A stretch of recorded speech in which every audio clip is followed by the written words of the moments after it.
अब अगला क्वेश्चन जो मुझे लग रहा है जैसे एग्जाम के लिए जो इम्पोर्टेंट है, जो आपको पढ़ना चाहिए कल के एग्जाम के लिए, वो है arrest.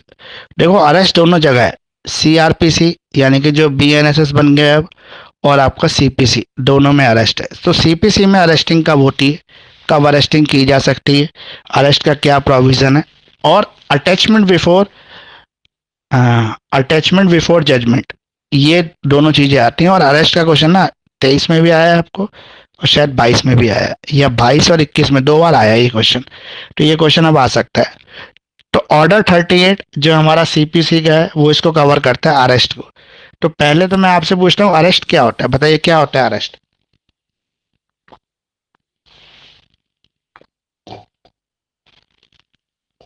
Sir, legal detention of person, किसी पर्सन हम्म को लीगल कस्टडी में रखना।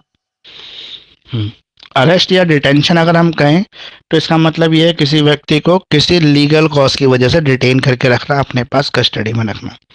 तो अरेस्ट या अटैचमेंट बिफोर जजमेंट जो है, जहाँ पे कोर्ट जो है किसी जजमेंट से पहले किसी व्यक्ति को रुकवा देती है, किसी चीज को अटैच कर देती है, प्रॉपर्टी को, व्यक्ति को, किसी चीज को। तो ये एक्स्ट्रा ऑर्डिनरी रेमेडीज हैं जो अवेलेबल है प्लेंटिफ के लिए, इंश्योर करने के लिए कि जो डिफेंडेंट है does not defeat the execution of any degree.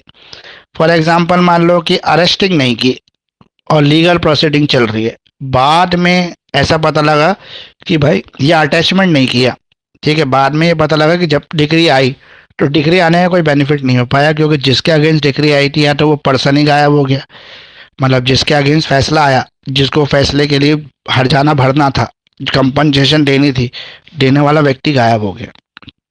या फिर जिस प्रॉपर्टी के लिए फैसला झगड़ा हो रहा था वो प्रॉपर्टी खत्म कर दी। तो इस कंडीशन में कोर्ट क्या करती है, बिफोर द जजमेंट इस पर्सन को अटैच कर देती है, मतलब उस प्रॉपर्टी को अटैच कर देती है, या पर्सन के अरेस्टिंग के ऑर्डर दे सकती है, ताकि जो लीगल डिस्प्यूट इतने टाइम से चल रहा है, सिविल डिस्प्यूट, उसका जो फैसला है, जजमेंट है, उसका बेनिफिट मिले उस पार्टी को जो एग्रीड पार्टी है। जहाँ पे प्लेंटिफ को इंश्योर किया जाता है कि डिफेंडेंट जो है वो डिफीट नहीं करेगा किसी भी लीगल प्रोविजन को। अब किस परिस्थितियों के अंदर ये हमारा जो ऑर्डर 38 है वो एप्लीकेबल होता है, तो इसके लिए रूल 1 बताया गया है, circumstances for arrest before judgement. Judgement के बाद तो अरेस्टिंग होती है केसेस के अंदर, लेकिन जजमेंट से पहले अरेस्टिंग हो रही है यहाँ पर। तो इसके लिए रूल 1 कहता है, condition for arrest before the judgement, intent to delay और डिफीट द एग्जीक्यूशन। जहाँ पर ऐसा लगता हो कोर्ट को कि भाई ये डिले या डिफीट करने के लिए किया जा रहा है एग्जीक्यूशन को। फॉर एग्जाम्पल कोर्ट ने ऑर्डर दे दिया एक व्यक्ति को, ए को बोला कि भाई तुम इसके मकान में रह रहे हो, बी किराएदार था, कि भाई तुम इसके मकान में रह रहे हो, किराया दे नहीं रहे, इसने तो प्लेंटिफ ने पिटीशन फाइल की थी मकान मालिक ने, कोर्ट ने एक्सेप्ट कर दिया, कोर्ट ने बोला 30 दिन के अंदर से घर खाली कर दो। वो व्यक्ति तो खाली नहीं कर रहा है घर, और ना ही कोई अपील वगैरह भी फाइल नहीं कर रहा है, तो यहाँ पे एग्जीक्यूशन ऑफ ऑर्डर आ जाएगा।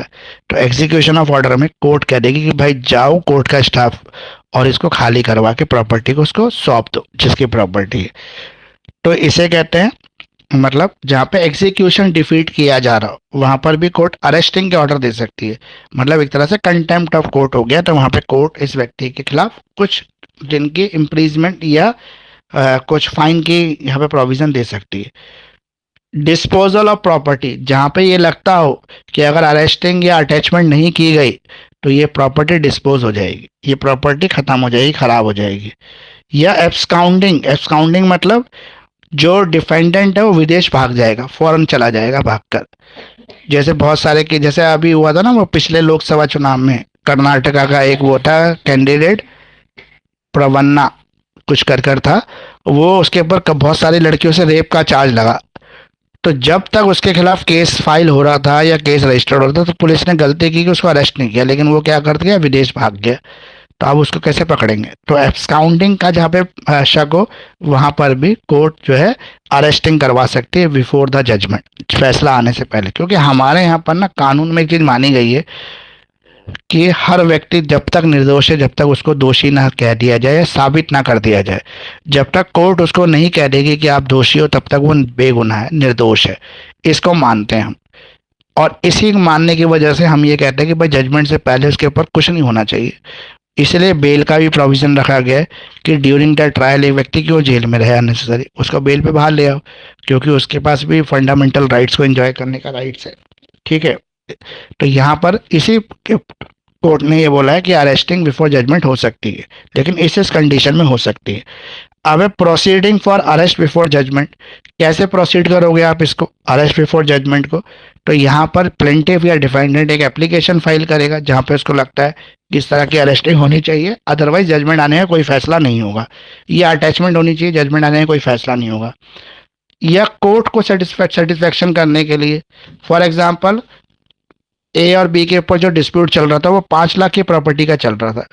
कोर्ट को ये दूसरे व्यक्ति को ये शक था कि भाई प्लेंटिफ को ये शक था कि जब तक फैसला आएगा तब तक डिफेंडेंट इस प्रॉपर्टी को खराब कर देगा, या कोई 5 लाख रुपए की गाड़ी है उसको वो इतना मतलब चलाएगा, या उसका मिसयूज करेगा, या उसका इंजन के अंदर से कोई पार्ट चुरा लेगा, या कुछ भी करेगा, गाड़ी कोई कीमत बचेगी नहीं अगर मेरे पास आ भी गई तो वहाँ पर वो एक एप्लीकेशन फाइल करेगा कोर्ट में, कोर्ट को सेटिस्फाइड कर देगा, और कोर्ट उसके खिलाफ अटैचमेंट के ऑर्डर दे देगी, गाड़ी को जो है जब्त कर लो और पुलिस कस्टडी में या कहीं पर भी जहाँ पर कोर्ट चाहेगी उसके पास रख लो जब तक फैसला ना आ जाए।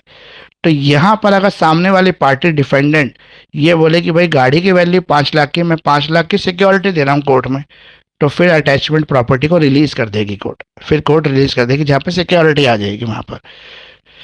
इसी तरह से अरेस्टिंग के ऑर्डर दिए जा सकते हैं कोर्ट द्वारा। तो कोर्ट में release the defendant if provide the security sufficient to satisfy the decree, अगर डिक्री के बाद जो चीज आने वाली है उसको सेटिस्फेक्शन दे लेता है तो कोर्ट इसमें रिलीज कर देगी, उसको छोड़ देगी। सरकमटेंसेस फॉर अटैचमेंट बिफोर, तो यहाँ पे किस परिस्थितियों के अंदर जजमेंट से पहले जो है वो अटैचमेंट किया जा सकता है? Order 38 rule 5, attachment of defendant property before the judgement to prevent the defendant from disposing of और concealing of obstruct the executions of a potential decree, किसी भी पोटेंशियल डिक्री से जो भी बेनिफिट होने वाला है उस बेनिफिट को बचाने के लिए इस तरह के अरेस्टिंग या अटैचमेंट के ऑर्डर दिए जा सकते हैं। हमें बीएनएसएस के जो प्रोविजन है यानी कि सीआरपीसी के प्रोविजन नहीं लिखने इसमें अरेस्टिंग के, हमें सीपीसी के प्रोविजंस बताने इसमें अरेस्टिंग के। वहाँ पर तो रेप हो, मर्डर हो, ठीक है, उन कंडीशन में जो है अरेस्टिंग कर सकती है पुलिस, विदाउट वारंट, विद वारंट, वो अरेस्टिंग हम बीएनएसएस वाले सब्जेक्ट में पढ़ेंगे, यहाँ पर नहीं। Condition for attachment before judgement, क्या क्या कंडीशन जो सेटिस्फाइड करना पड़ता है? तो पहला, intent to delay, intentional delay कर रहा हो पेटिशनर या डिफेंडेंट तो वहां पर अटैचमेंट बिफोर किया जा सकता है। पर्पस ऑफ प्रॉपर्टी डिस्पोजल, जहां पर ये लग रहा हो कि प्रॉपर्टी डिस्पोज हो जाएगी अगर अटैचमेंट नहीं किया गया तो। अब इसका प्रोसीजर क्या है? प्रोसीजर वही है जो हमेशा होता है, सबसे पहले एप्लीकेशन फाइल करनी पड़ेगी आपको, जहां पर भी आप अटैच कराना चाहते हो या अरेस्टिंग कराना चाहते हो तो दूसरी पार्टी उसके खिलाफ एप्लीकेशन देगी जिसको भी अरेस्टिंग या अटैचमेंट कराना चाहती है प्रॉपर्टी को। वो कोर्ट अगर सेटिस्फाइड हो जाती है उसके एप्लीकेशन पे, कोर्ट को भी लगता है कि इस तरह की चीज से जो है वो प्रॉपर्टी डिस्पोज या फिर अरेस्टिंग जरूरी है, तो वहां पर कोर्ट इसके ऑर्डर दे सकती है। ठीक है, ऑर्डर फॉर अटैचमेंट दे देगी कोर्ट का सेटिस्फेक्शन भी जरूरी है। अगर हम जुडिशियल डिस्क्रिशंस या फिर सेफगार्ड्स कहें कि ऐसा क्यों किया जाता है, तो इसका रीज़न यही है कि कोर्ट भी ये चाहती है कि भाई जो भी इतनी लंबी लीगल प्रोसीडिंग चल रही है उसके बाद फैसला आ रहा है, उसके बाद भी अगर पार्टी जो है उसका बेनिफिट ना ले पाए, 6 साल तक दोनों पार्टियां लड़ती रही प्रॉपर्टी के लिए, 6 साल बाद उसका फैसला आ रहा है और दूसरी पार्टी को पहली पार्टी से प्रॉपर्टी मिल रही है और पता लगे वो प्रॉपर्टी अब किसी काम की नहीं बची, उसको इस तरीके से उसने डिस्पोज कर दिया या उसका रूप बदल दिया या कुछ और कर दिया, मतलब उसके अंदर डैमेजेस कर दी, तो इसलिए उसको डिग्री का कोई फ़ायदा नहीं होगा, 6 साल की फाइट बेकार हो जाएगी। या वो व्यक्ति भाग जाए, ठीक है, जिसको हर जाना कंपनसेशन से कोई चीज़ देनी, विदेश भाग जाए या अपने आप की आइडेंटिटी चेंज कर ले, कहीं छुप जाए, उसका पता हो कि ये तो भागने वाला है, तो वहाँ पर वो इस तरह के जो है अरेस्टिंग करवा सकता है उसकी। लेकिन अगर वो व्यक्ति उसकी सिक्योरिटी दे दे, जितने की प्रॉपर्टी वो पैसा कोर्ट में जमा करा दे, एफडी बनवा के कोर्ट में दे दे, या किसी और तरह की कुछ भी सिक्योरिटी या कोई भी ऐसी चीज़ दे दे, कंपनसेशन प्रोवाइड करा दे, तो वहाँ पे उसकी अरेस्टिंग अटैचमेंट नहीं होगी। फिर property that can be attach by the court under the civil procedure code, कौन सी प्रॉपर्टी है जिनका अटैचमेंट हो सकता है। तो इसमें वैसे लगभग हर तरह की प्रॉपर्टी का हो सकता है, जो भी डिस्प्यूटेड प्रॉपर्टी है वो, जैसे मूवेबल प्रॉपर्टी, कोई भी मूवेबल प्रॉपर्टी है, कोई इमूवेबल प्रॉपर्टी है, कोई सैलरी वेजेस है। यहाँ पे सैलरी वेजेस भी होते हैं, जैसे जहाँ से सैलरी आ रही है वहाँ पे कोर्ट ने बोला कि भाई इसको कंपनसेशन देना होगा, इसके पास इतना पैसा है नहीं। प्लेंटिफ ने बोला कि भाई जितना पैसा मुझसे इससे लेना उतना पैसा तो इसके पास है ही नहीं, ये देगा कहाँ से मुझे। लेकिन इसकी हर महीने इतनी सैलरी आती है अकाउंट में, अगर सैलरी से पैसा काट लिया जाए और ये कमिटमेंट इसका एम्प्लॉयर कर दे कि जब तक पैसा पूरा नहीं होगा वो मुझे किस्तें देता रहेगा, तो ये ज़्यादा अच्छा रहेगा। तो वहाँ पर सैलरी को भी अटैच किया जा सकता है, ठीक है। या कोई नेगोशिएबल इंस्ट्रूमेंट है उसको कर सकते हैं। पार्टनरशिप प्रॉपर्टी में अगर पार्टनर्स का जो इंटरेस्ट है उसको कर सकते हैं। कोई एग्रीकल्चर प्रोसीजर, कोई एग्रीकल्चर प्रोड्यूस है उसका, उसको भी कर सकते हैं। किसी बैंक अकाउंट को कर सकते हैं, किसी बिजनेस इंटरेस्ट जो है उसको भी कर सकते हैं। अब किसको नहीं कर सकते, ऐसी प्रॉपर्टी है जिसको नहीं कर सकते, जैसे पहनने के कपड़े, उनको नहीं कर सकते। या फिर उसके जो वर्किंग टूल्स होते हैं जिसकी सहायता से वो काम करता है, उन टूल्स को नहीं कर सकते अटैच। या उसकी कोई पर्सनल बिलोंगिंग्स हैं उसको भी नहीं कर सकते। उसको कोई पेंशन मिल रही है तो पेंशन से, मान लो कोई बूढ़ा आदमी है उसकी पेंशन से ही उसका घर चल रहा है, तो पेंशन को नहीं कर सकते इसमें, क्योंकि उससे उसके जीवन लाइफ सेव हो रही है इस वजह से। कोई गवर्नमेंट से उसको ग्रांट मिल रही है तो गवर्नमेंट ग्रांट्स को इसमें नहीं कर सकते। इसके अलावा वेजेस और नेसेसिटीज जो लाइफ के लिए ज़रूरी हैं उन चीज़ों को यहाँ पे नहीं कर सकते।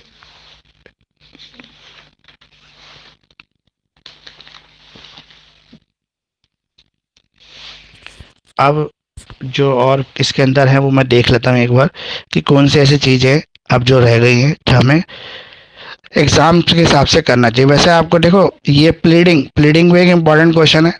प्लीडिंग प्लीडिंग का मतलब होता है कि जो लीगल प्रोसीडिंग है कोर्ट की, उसके अंदर दोनों पार्टियों की तरफ से जो भी डॉक्यूमेंट, स्टेटमेंट या जो भी नेसेसरी चीज़ें कोर्ट में सबमिट की जा रही हैं रिटर्न फॉर्म में, वो प्लीडिंग में कवर हो जाती है। उसकी कार्रवाई जो है कोर्ट की, वो जैसे प्लेंट प्लेंट पटिशनर की तरफ से प्लेंट फाइल होती है कोर्ट में, तो प्लेंट को हम प्लीडिंग में ले सकते हैं। इसके अलावा रिटर्न स्टेटमेंट जो डिफेंडेंट की तरफ से आती है वो प्लीडिंग में शामिल हो जाती है। तो प्लीडिंग जो है हमारा लीगल कार्रवाई या लीगल प्रोसेस में जो जो चीज़ें आती हैं दोनों पार्टीज की तरफ से, उसको हम इसमें कवर कर सकते हैं। वैसे लगभग मैंने आपको जो इम्पोर्टेंट क्वेश्चन थे वो सारे ही बता दिए। अभी मैं और देख लेता हूँ इसमें क्या बचा है हमारे पास। इसमें बचा है अपील, बचा है अभी आपका। अपील भी एक इम्पॉर्टेंट टॉपिक है, ठीक है। और रिवीजन बचा है, रिव्यू बचा है, रेफरेंस बचा है। ये सब भी आपको कर लेना है एग्जाम के पॉइंट ऑफ व्यू से, ये भी इम्पोर्टेंट है। देखो अपील क्या होती है, अपील क्या होती है बताओ कोई, क्या होती है अपील। अपील, रेफरेंस और रिव्यू, नहीं रेफरेंस नहीं, अपील, रिव्यू और रिवीजन, ये क्या है। सर अपील मतलब किसी हायर कोर्ट में जाके जब हम अपने किसी लोअर कोर्ट के ऑर्डर को रिवाइज करवाते हैं कि इसमें ये कमी रह गई थी, अभी हम सेटिस्फाइड नहीं है, जो भी डिक्री या जजमेंट आ रखा है। और रिव्यू मतलब जब 114 में डिफाइंड है सीपीसी की, जब कोर्ट अपने खुद के ही ऑर्डर को, सेम कोर्ट सेम जज और सेम सब्जेक्ट मैटर पे खुद के ही ऑर्डर को रिवाइज करती है, उसको रिव्यू कहते हैं कि इसमें कुछ कमी रह गई थी शायद, जब भी हम ऐसे कोई एप्लीकेशन फाइल करते हैं कोर्ट में। और रिवीजन मतलब आई थिंक 115 में डिफाइंड है। रिवीजन मतलब जब किसी हायर कोर्ट या हाई कोर्ट से उस चीज के लिए अपील करते हैं कि मतलब अभी भी हम सेटिस्फाइड नहीं है इस पर्टिकुलर जजमेंट से, तो आप थोड़ा सा देख लो, तो उसको हम लोग रिवीजन बोलेंगे। बिल्कुल। देखो, अपील, रिव्यू और रिवीजन, तीन चीजें हैं हमारे पास जो सिविल प्रोसीडिंग में चलती हैं। सबसे पहले अपील आपको समझना चाहिए। दो पार्टी होती हैं इसके अंदर, एक पार्टी जिसको इस डिक्री से, ऑर्डर जजमेंट से बेनिफिट हुआ, दूसरी पार्टी जिसको ऑर्डर जजमेंट से बेनिफिट नहीं हुआ, जो एग्रीड पार्टी, जिसका लॉस हो रहा है। तो अपील में जा कौन सकता है, कंपिटेंट पार्टी कौन है अपील के लिए। तो जो बेनिफिट में है वो अपील में नहीं जा सकती। ये कोर्ट में बोला गया कि बेनिफिशियल पार्टी कभी भी अपील में नहीं जा सकती। वो ये भी कह सकता है मुझे तो ये बेनिफिट और मिलना चाहिए इसलिए मैं अपील में जा रहा हूँ, नहीं, वो अपील में नहीं जा सकती। वो पार्टी जिसको ऑर्डर जजमेंट से गेन हुआ है वो कभी भी नहीं जा सकती है। कहाँ पे नहीं जा सकती, अपील में। अब अपील में जाएगी कौन सी पार्टी, जो एग्रीड पार्टी, जिसको उस जजमेंट उसके अगेंस्ट आया है, जिसको ऐसा लग रहा है कि भाई मेरे तो इसमें नुकसान हुआ और कोर्ट ने गलत फैसला दिया। लेकिन क्या ऐसा व्यक्ति अपनी सोच के हिसाब से कि मुझे नुकसान हो गया था मैं अपील में चला जाऊं? जा सकता है। अगर ऐसे सब लोग अपील में चले जाएंगे तो कभी कोर्ट केसेस खत्म ही नहीं होंगे। अपील पे अपील, अपील पे अपील चलती जाएगी। तो इसके लिए कोर्ट ने एक प्रिंसिपल दिया है कि जब अपील पे आपको जाना है तो आपको इन ग्राउंड्स को फॉलो करना पड़ेगा, तभी आप अपील में जा सकते हो। जहाँ पे मिस कैरेज ऑफ लॉ हो गया हो, जहाँ पे किसी लॉ को गलत इम्प्लीकेशंस हो गया हो जज के थ्रू, जैसे मैंने आपको पहले ही बताया, जज भी हमारी तरह से एक इंसान ही है, वो भी गलती कर सकता है। तो जहाँ पे मिस कैरेज ऑफ जस्टिस हो गया हो, जहाँ पे गलत wrong judicial implications of mind हो गया हो जज का, जज ने अपने माइंड को ठीक से एप्लीकेबल नहीं किया, किसी सेक्शन को, सब सेक्शन को, किसी एक्ट को गलत तरीके से इम्प्लीमेंट कर दिया, गलत तरीके से इम्प्लीमेंट कर दिया, तो भाई हम अपील में तो जाएंगे ही जाएंगे। क्योंकि हमें पता है कि भाई इंडिजेंट पर्सन का जो सूट है वो केवल उसके लिए हो सकता है जो 1,000 रुपये से कम का है।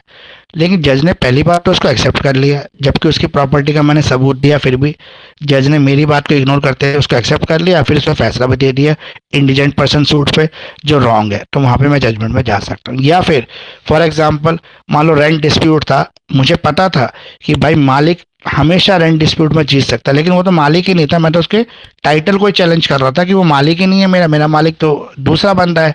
लेकिन कोर्ट ने मेरी बात को सुना ही नहीं, मेरे सबूतों को देखा ही नहीं, अननेसेसरी फैसला दे। वहाँ पे मैं अपील में जा सकता हूँ। मतलब अपील में कब जा सकते हैं ये भी आपको लिखना होगा एग्जाम में, कि जब आप मिसकैरेज ऑफ जस्टिस हो, यानी कि जज ने कोई डिसीजन लिया है जिसमें मिस्टेक ऑफ लॉ हो गया हो, मिस्टेक ऑफ लॉ हो गया हो, मिस्टेक ऑफ फैक्ट हो गया हो, वहाँ पर हम जा सकते हैं।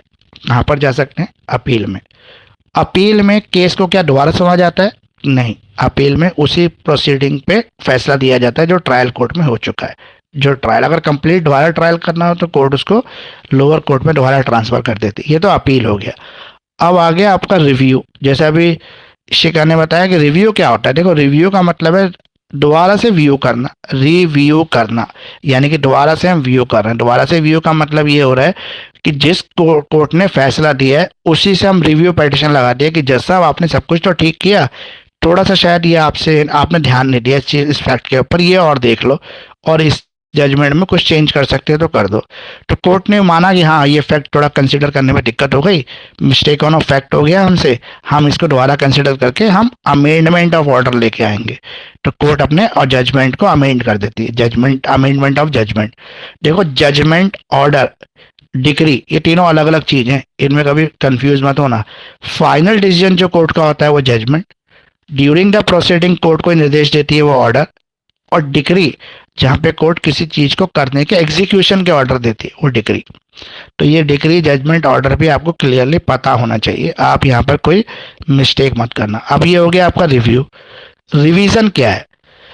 देखो, रिवीजन के लिए जनरली जो ट्रायल का टाइम होता है वो 90 दिन का होता है। रिवीजन का मतलब है जहाँ पर हम हाई कोर्ट में जाते हैं, मतलब सबऑर्डिनेट कोर्ट के फैसले के खिलाफ सुनवाई लेके हम हायर कोर्ट में जाते हैं और कहते हैं एरर और मिस्टेक हो गया है लॉ का जी, वहाँ पर कुछ गलत चीज़ हो गई है और इस चीज़ पे ध्यान नहीं दिया गया, अब हम यहाँ पर आपके पास आ गए। तो वहाँ पर उसे कहते हैं सेक्शन 115 इसको कवर करता है, और ये हायर कोर्ट में लोअर कोर्ट की प्रोसीडिंग के खिलाफ रिवीजन फाइल की जा सकती है। तो ये रिवीजन, रिव्यू और हो गया आपका रिवीजन, रिव्यू और अपील। अब रेफरेंस, एक रेफरेंस भी होता है। जो रेफरेंस क्या होता है ये बताइए, क्या होता है रेफरेंस? देखो, रिव्यू, रिवीजन में या अपील में आपको डिफरेंशिएशन भी आ सकता है, तो आप उसी हिसाब से इसका आंसर तैयार करना जहाँ पे आप डिफरेंशिएशन भी कर सको इसका। अब आप मुझे ये बताओ जो मैंने पूछा अभी आपसे, रेफरेंस क्या होता है? सर रेफरेंस हम किसी केस का भी ले सकते हैं, कोई पुराना जजमेंट था उसका रेफरेंस लिया अगर हमारे फैक्ट्स मैच कर रहे हैं, या फिर रेफरेंस हम लोग किसी हायर कोर्ट के दिए गए डिसीजन का भी ले सकते हैं। देखो, यहाँ पे रेफरेंस का मतलब है सिविल प्रोसीडिंग में, ये तो क्रिमिनल वाला हो गया बीएनएसएस में रेफरेंस। लेकिन हमारा जो सीपीसी में रेफरेंस है वो क्या है? जब कोई जूनियर जज किसी सीनियर जज से किसी एक लॉ के ऊपर, जैसे फॉर एग्जांपल, ये नहीं है कि हर चीज को, हर बात, हर चीज को समझ में, मतलब हर व्यक्ति को हर बात समझ में ही आ जाए। जज भी भगवान तो नहीं है कि वो हर चीज को समझ लेगा। कोई स्टैटू को पढ़ने में उसको समझ में नहीं आ रहा, या किसी पर्टिकुलर लॉ का कोई सेक्शन वो इम्प्लीकेबल नहीं कर पा रहा, वो समझ नहीं पा रहा कि इसकी करेक्ट इंटरप्रिटेशन क्या है, तो उस करेक्ट इंटरप्रिटेशन के लिए, एडवाइस के लिए वो अपने हायर जज से कांटेक्ट कर, जैसे जो सीजेएम होता है वो सेशन कोर्ट के मजिस्ट्रेट से ले सकता है, हाई कोर्ट के मजिस्ट्रेट से एडवाइस ले सकता है, उस एडवाइस को रेफरेंस कहते हैं, जहाँ पे उस पर्टिकुलर स्टेटू पर्टिकुलर लॉ के करेक्शन के लिए, एरर ऑफ मिस्टेक्स के लिए जो है रेफरेंस को फॉलो किया जा सकता है। यहाँ पर पार्टी नहीं जाती हैं, मतलब प्लेंटिफ या डिफेंडेंट नहीं जा रहे हैं, यहाँ पे जज जो है दूसरे जज से एडवाइस ले रहा है, उसे कहता है रेफरेंस। तो ये रेफरेंस, रिव्यू, रिवीजन, तीनों चीजें आपको पता होनी चाहिए। रेफरेंस पे आपको एक आध नंबर में, 4 नंबर में पूछ सकता है, आपको 4 नंबर का क्वेश्चन बन जाता है इसके अंदर। देखो, जो इस वीडियो के मैंने शुरू में आपको जो भी क्वेश्चन बताए थे, वो सारे क्वेश्चन मेरे हिसाब से पीवाईक्यूज में बहुत इंपॉर्टेंट क्वेश्चन है, आपको वो करने चाहिए। उनको क्वेश्चंस का आप बिल्कुल भी इग्नोर मत करना। अब ये जो डिक्री होता है, ये डिक्री क्या होता है? डिक्री, ऑर्डर, जजमेंट, ये तीनों चीजें आपको वैसे पता होनी चाहिए। अब डिक्री क्या होता है? डिक्री क्या है, बताइए क्या होता है डिक्री? सर ये सेक्शन 2 क्लॉज 2 में दिया हुआ है सीपीसी के, सॉरी सेक्शन 2 हाँ, सेक्शन 2 सेक्शन 2 के सब सेक्शन 2 क्लॉज में 2। है। हाँ। और ये कोई फॉर्मल ऑर्डर होता है इन्फोर्समेंट के लिए, जो भी कोर्ट का ऑर्डर होता है, हम्म। और ये मतलब मतलब हाँ, फाइनल ऑर्डर होता है। हाँ, मतलब ये एक ऐसा आदेश है जिसको करने के लिए कोर्ट ऑर्डर देती है, डिक्री है। किसी शॉप को खाली कराने का ऑर्डर डिक्री कहलाएगा, ठीक है, क्योंकि वहां पे एग्जीक्यूशन के बारे में बताया गया है। तो यहाँ पे एजुडिकेशन है, यानी कि फॉर्मल एजुकेशन है, डिटर्मिनेशन है, पार्टीज के राइट्स की बात की गई है। और ये जो सूट प्रॉपर्टी या किसी लीगल प्रोसीडिंग के रिलेट में दिया जाता है, ये डिक्री जो होता है, ठीक है, और ये फॉर्मल एक्सप्रेशन, मतलब इसमें क्लियर स्पेसिफिकली मेंशन होता है कि भाई क्या करना है। और ये जो डिक्री होता है, ये फाइनल भी हो सकती है, प्रीमरी स्टेट में भी हो सकती है, या पार्शियल डिक्री भी हो सकती है जो फाइनल ना हो। तो डिक्री और ऑर्डर में क्या फ़र्क है, ये भी आपको एग्जाम में पूछ सकता है। ऑर्डर ड्यूरिंग द ट्रायल दिए जाते हैं, जजमेंट जो है ट्रायल कंप्लीट होने के बाद आता है, और डिक्री किसी का आदेश होता है जिसमें कोर्ट कहती है कि भाई ये काम आप कर दो, ठीक है, ये आपको एग्जाम में पूछ सकता है। लीगल डिसेबिलिटी, ये एक इम्पॉर्टेंट टॉपिक था, ये छूट गया था। ये बताइए लीगल डिसेबिलिटी क्या होता है? किस पर्सन को सीपीसी के अंदर, देखो सीआरपीसी या बीएनएसएस अलग है लीगल डिसेबिलिटी, लेकिन सीपीसी में किसको लीगली डिसेबल बोला गया है?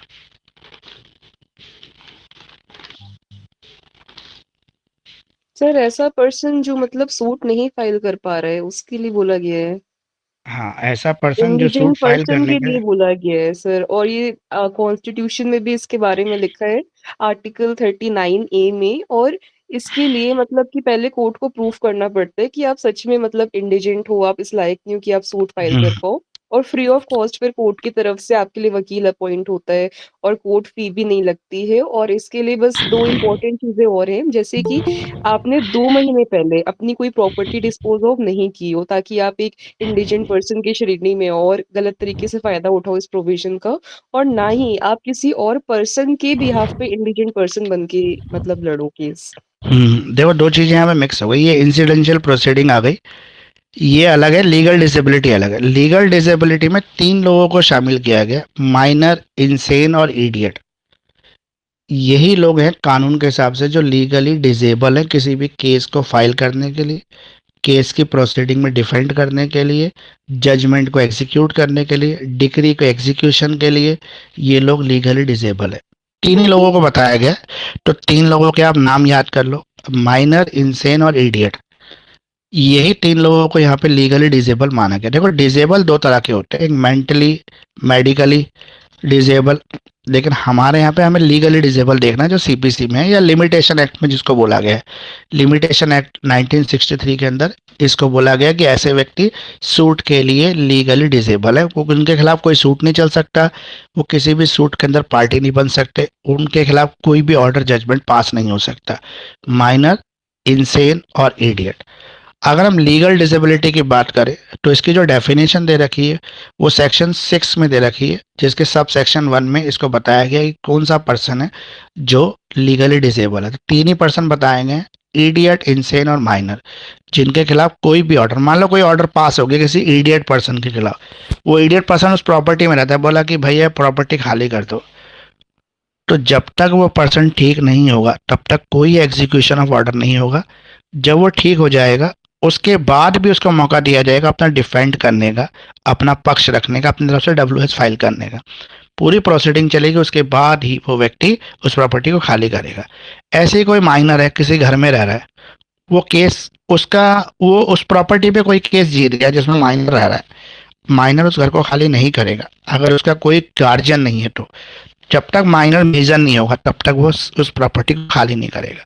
अब मेजर होने के बाद भी ये ऑर्डर ऐसे ही एग्जीक्यूट नहीं हो जाएगा, इस ऑर्डर में 3 महीने का समय माइनर को दिया जाएगा अपनी तरफ से रिटर्न स्टेटमेंट फाइल करने का, अपनी तरफ से जवाब देने का, क्योंकि पहले तो वो पार्टी बन ही नहीं सकता था सूट में, तो उसने केस लड़ा ही नहीं। अब वो केस लड़ेगा जब वो मेजर हो जाएगा, तो उसके बाद अगर जो कोर्ट फैसला देगी उस हिसाब से वो चीज़ चलेगी। अगर 3 महीने के अंदर ऐसा माइनर कोई भी अपनी तरफ से जवाब नहीं देता है या कोर्ट की तरफ से कोई इसको सम्मन नहीं आता है मेजर होने के बाद, तो फिर जो है ये माइनर जो है उसको घर खाली करना पड़ेगा बिना किसी लीगल प्रोसीडिंग के, मतलब बिना कोर्ट में अपना जवाब दिए भी वो खाली कर सकता है। अभी जो डिसेबिलिटी होती है ये एक पर्सन या सेवरल पर्सन भी हो सकते हैं, ठीक है। फॉर एग्जांपल किसी एक सूट प्रॉपर्टी के अंदर 7 लोगों के नाम था केस में, उसमें से एक ही बंदा था जो माइनर था, ठीक है, उसका केवल उसके जो राइट है उसको प्रोटेक्ट किया जाएगा इसमें, उसके साथ जो दूसरे व्यक्ति हैं उनके राइट्स को प्रोटेक्ट नहीं किया जाएगा। लेकिन अगर प्रॉपर्टी ऐसी है जिसको ब्रेक नहीं कर सकते, मतलब 7 पार्ट में नहीं बांट पा रहे, तो ऐसा बेनिफिट फिर 7 के 7 लोगों को मिल जाएगा। तो ये आपको समझना पड़ेगा लीगल डिसेबिलिटी, ये लीगल डिसेबिलिटी भी आपको पूछ चुका है कई बार एग्जाम में, इसलिए ये भी आपको पता होना चाहिए।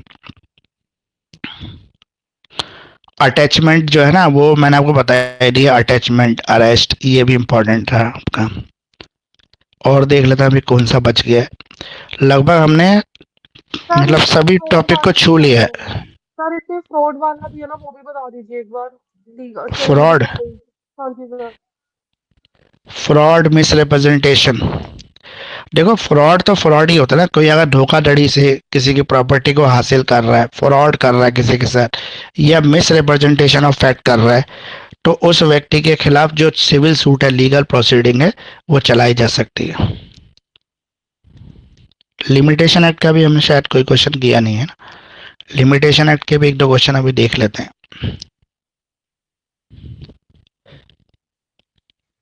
सर जो आपने रिवीजन बताया था ना 115 में, उसमें आपने बताया था कि अपील हो सकती है, लेकिन सर सर रिवीजन में अपील नहीं होती। नहीं नहीं, मैंने अपील नहीं बताया, रिवीजन बताया, जहाँ पर मिस्टेकन ऑफ लॉ हो गया हो, किसी तरह के लॉ को गलत ले लिया गया हो, वहाँ पर रिवीजन। अपील, रिवीजन और रिव्यू तीनों अलग अलग चीज़ें हैं। नहीं नहीं, रिवीजन तीनों अलग है, लेकिन आपने सर ये बोला था ना कि रिवीजन जैसे हाई कोर्ट करती है, अपने ही फैसले को रिवाइज करती है, तो उसमें हम अपील नहीं कर रिव्यू, सकते ना। रिव्यू करने का बताया था, जुडी जो आपकी छोटी कोर्ट्स होती है या बड़ी कोर्ट होती है वो अपने ही फैसले को रिव्यू कर सकती है अगर किसी भी फैक्ट को पहले छोड़ दिया गया हो जजमेंट के अंदर, ओके। वहाँ पर वो रिव्यू करने की उसके पास पावर है, वो उस चीज़ को रिव्यू कर सकते हैं।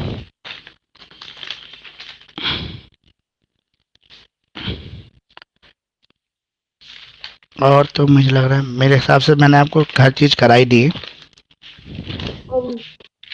सर इसमें ऑर्डर 21 जो एग्जीक्यूटिव वाला है वो इम्पोर्टेंट है क्या? ऑर्डर 21। जो मैंने शुरू में बताया इम्पोर्टेंट मेरे हिसाब से तो वही है, बाकी तो देखो बहुत सारी चीज़ें, बड़ा सिलेबस है, कुछ भी पूछ सकता है आपसे एग्ज़ाम में। ये जो आपका एक क्वेश्चन आता है लिमिटेशन एक्ट का, नेचर करेक्टरिस्टिक्स लिमिटेशन एक्ट की, या लॉ ऑफ लिमिटेशन एक्ट जिसको कहते हैं, तो लॉ ऑफ लिमिटेशन एक्ट जो जिसमें मिनिमम पीरियड जो है, लिमिटेशन एक्ट का वैसे होता क्या है, लिमिटेशन एक्ट में आपको ये बताता है कि भाई पर्टिकुलर सूट जो है उसकी अपील, रिवीजन या रिव्यू में आप कितने दिन में जा सकते हैं, आपके पास टाइम पीरियड क्या है, ये आपका लिमिटेशन है, जो लिमिट डिसाइड करता है आपके किसी भी लीगल एक्शन के ऊपर, जहाँ पे एक प्रिस्क्राइब पीरियड बताया जाता है आपके लिए, ठीक है। अब यहाँ पर सबसे पहले मिनिमम बात करें तो 10 दिन, मैक्सिमम बात करें तो 30 दिन, या हाँ सॉरी, मैक्सिमम बात करें तो हाँ लिमिटेशन पीरियड में 30 दिन, ये आपका मैक्सिमम लिमिटेड है।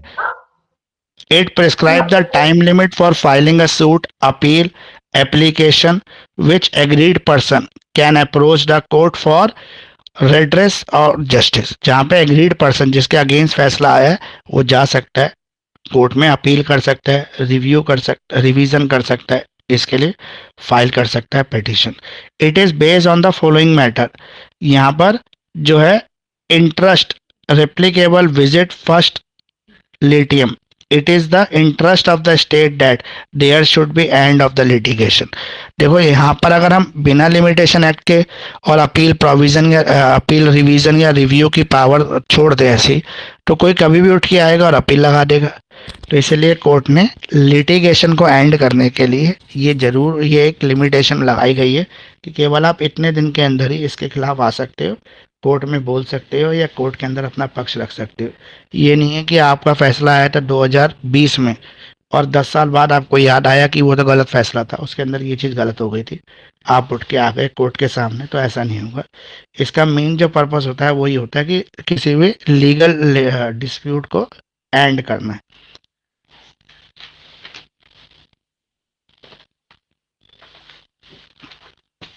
मैंने आपको लगभग सब बता दिया इसका, बाकी आपके हिसाब से और भी जो चीज़ें आपको लगे कि एग्ज़ाम के पॉइंट ऑफ व्यू से इम्पोर्टेंट है, आ सकती है, उसको आप भी कर लेना।